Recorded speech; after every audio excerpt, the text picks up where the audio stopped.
Dæmigerður vinnudagur. Stuttasvarið er eiginlega það að það er enginn dagur eins sko. Þetta er mjög lifandi og skemmtileg starf.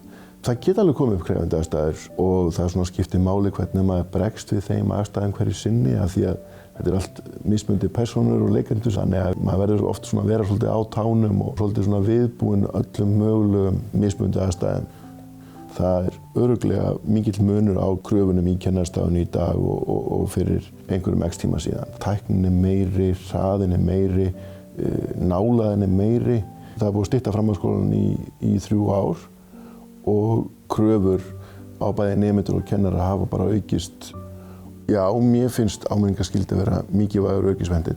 Áminningarskyldan er ekki refsing sem slík. Hún er tækifæri fyrir bæði starfsmanninn sem og stjórnandann til þess að ná fram umbótum. Það geta alveg komið tímabil og við þekkjum öll tímabil þar sem við erum ekki endilega besta útgáfan af sjálfum okkur.